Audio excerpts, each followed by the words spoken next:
하나님이 이르시되 하늘의 궁창에 광명체들이 있어 낮과 밤을 나누게 하고 그것들로 징조와 계절과 날과 해를 이루게 하라. 또 광명체들이 하늘의 궁창에 있어 땅을 비추라 하시니 그대로 되니라.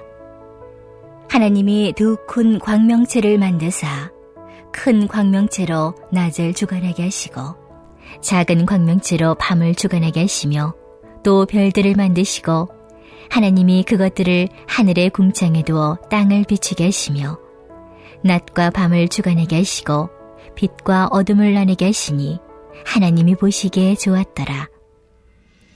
저녁이 되고 아침이 되니 이는 넷째 날이니라. 하나님이 이르시되 물들은 생물을 번성하게 하라. 땅 위 하늘의 궁창에는 새가 나르라 하시고 하나님이 큰 바다 짐승들과 물에서 번성하여 움직이는 모든 생물을 그 종류대로 날개는 모든 새를 그 종류대로 창조하시니 하나님이 보시기에 좋았더라. 하나님이 그들에게 복을 주시며 이르시되 생육하고 번성하여 여러 바닷물에 충만하라. 새들도 땅에 번성하라 하시니라. 저녁이 되고 아침이 되니 이는 다섯째 날이니라. 아멘. 할렐루야. 사랑하고 축복합니다.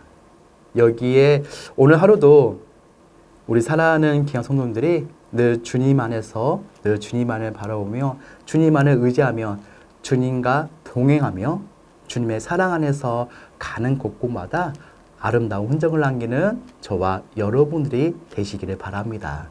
사람들은 하나님이 만드신 창조 세계를 바라보며 그 장엄함과 위대함에 경의를 표하죠.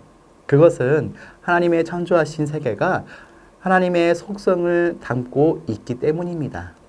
그래서 하나님도 당신께서 만드신 창조 세계를 보시면서 보기에 좋다라고 선언하셨죠.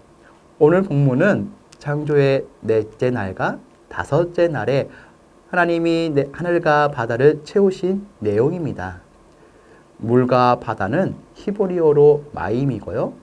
하늘은 샤마임으로 스펠링도 비슷합니다. 그래서인지 넷째 날과 다섯째 날은 하늘과 바다를 연속해서 다루고 있지요. 오늘 우리는 본문을 통해서 창조 세계가 담고 있는 하나님의 위대한 속성을 무엇인지 저와 여러분들이 같이 은혜를 나누고자 합니다.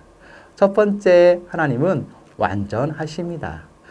하나님의 창조 사역은 이제 인간이 살게 될 최상의 환경을 만드시기 위해서 군창의 광명체를 만드셨습니다.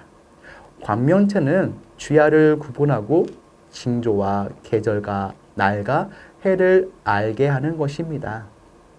14절 말씀입니다. 하나님이 이르시되 하늘의 궁창에 광명체들이 있어 낮과 밤을 나누게 하고 그것들로 징조와 계절과 날과 해를 이루게 하라. 아멘. 하나님께서는 첫째 날을 빛을 창조하시어 빛과 어둠을 나누신 것처럼 이제 궁창에 광명이 있게 하시고 낮과 밤을 나누게 하십니다. 하나님께서 광명을 두신 것은 징조와 계절과 날과 해를 이루게 하시기 위함이죠. 징조는 하늘의 초자연적 형상들로서 정체의 변화들을 말합니다. 이것은 하나님께서 하시고자 하는 일을 나타내실 때 징조를 통하여 알리시는 경우가 있는데 그때 광명이 사용되는 것을 말합니다. 예를 들어 요한계시록에 하나님의 심판의 때가 가까울 때 여섯째 인을 떼실 때 태양이 검어지고 달이 피같이 되며 하늘의 별들이 무화과 나무가 떨어지는 것 같이 떨어지는 등의 징조가 나타납니다. 무엇보다 광명은 계절과 날과 해를 이루어서 땅에 사는 생물들을 풍요롭게 할 것입니다. 계절은 사계절을 말하는 것으로서 봄, 여름, 가을, 겨울을 구분하여 모든 생물들이 사계절에 적응하여 움직임으로 식물과 동물들과 인간들이 이 땅에서 풍요로운 삶을 살게 될 것이죠. 만일 계절이 없다면 식물들이 언제 싹이 나서 자라서 열매를 맺지 모르게 되어 불편한 것이고 때로는 풍성한 열매를 맺지 못할 수도 있을 것입니다. 날과 해를 두신 것은 모든 샘물들이 특히 인간에게 얼마나 유익한지 모릅니다. 만일 날과 해가 없다면 언제 일을 시작하고 마쳐야 할지 모를 것이고 끝도 없이 계속되는 날들을 어떻게 정리해야 할지 몰라서 방황할 것입니다. 해는 분명하기에 우리는 매년 한 해를 마무리 짓고 새해를 맞아서 새로운 마음으로 시작하게 되는 거죠. 15절에서 18절 말씀입니다. 또 관명체들이 하늘에 군창이 있어 땅을 비추라 하시니 그대로 되니라.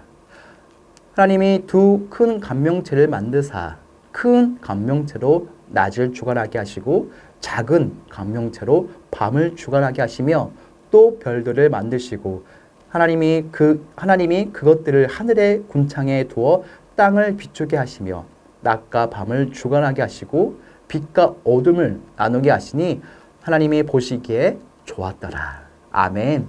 하나님이 만드신 광명체의 목적은 땅을 비추는 것이며 주야를 주관하게 하고 빛과 어둠을 나누게 하는 것입니다. 광명이 하늘의 공창에서 땅을 비춤으로 땅에 거하는 모든 생물들은 그 빛을 받아서 삽니다. 특별히 태양빛은 모든 생물들이 생명을 얻는 에너지를 주죠. 식물들이 자라는데 중요한 에너지를 주며 동물들도 태양빛을 받아서 성장하며 건강을 유지합니다. 인간도 마찬가지로 태양빛이 없으면 성장과 생명 유지에 문제가 생기죠. 또한 밤의 달빛과 별빛도 땅에 비추어 생물에게 유익을 줍니다. 밤에 달빛이나 별빛이 없다면 암흑 속에서 힘이 들 것이죠.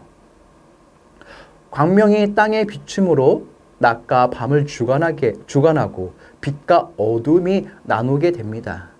태양빛이 비출 때 낮이라 부르고 모든 생물들이 밝은 빛을 즐깁니다. 만일 낮인데도 태양빛이 비추지 않는다면 생물들이 불안해할 것입니다. 태양빛이 비추지 않으면 비록 낮일지라도 어둠이기 때문에 생물들의 활동이 멈추게 되는 거죠.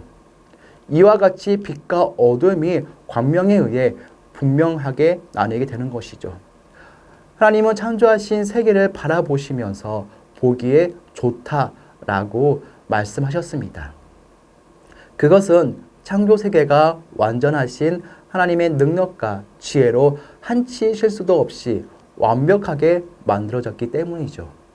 한 해로 과학자들은 지구와 태양 사이가 지금보다 멀거나 가까웠다면 지구에는 도저히 생물이 살 수 없었을 것이라고 말합니다.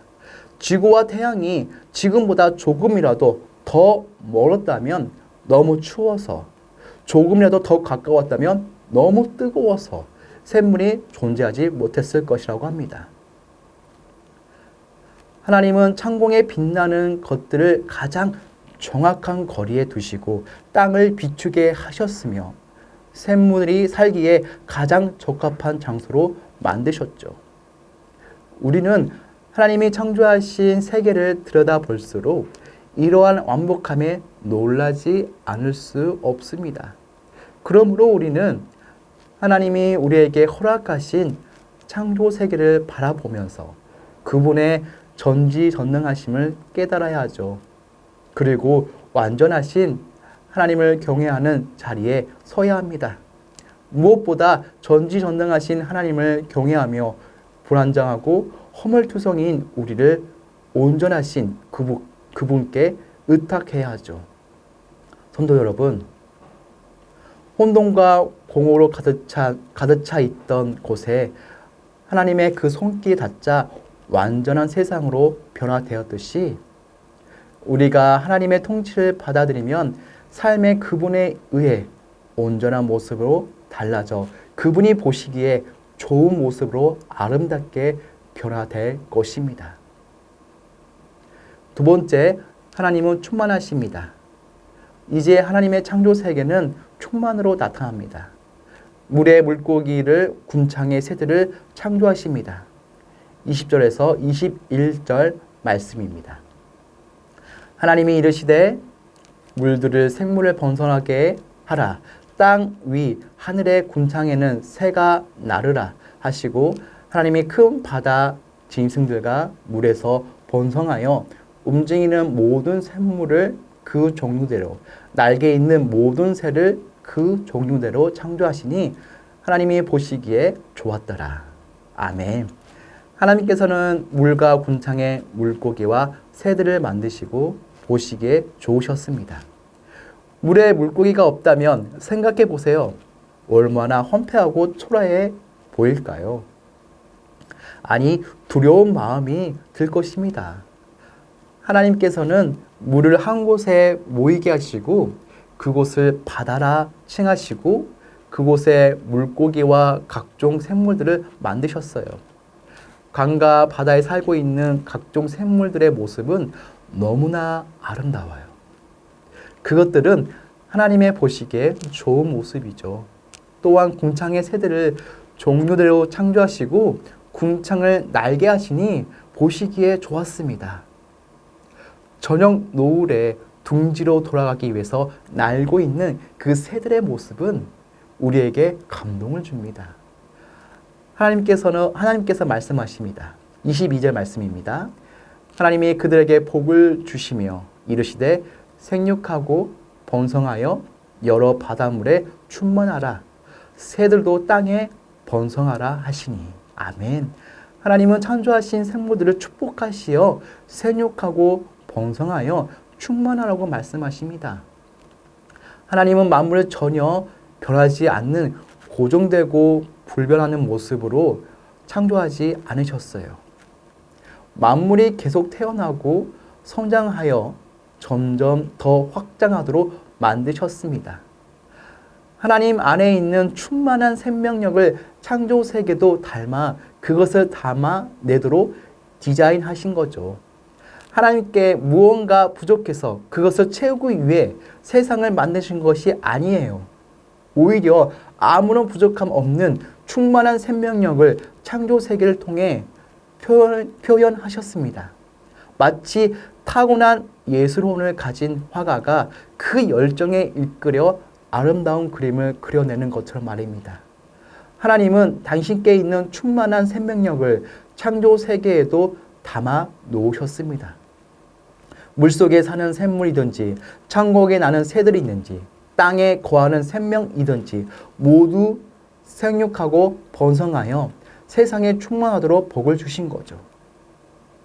생명이 있는 모든 것은 하나님의 은혜로 성장하고 확장해 갑니다.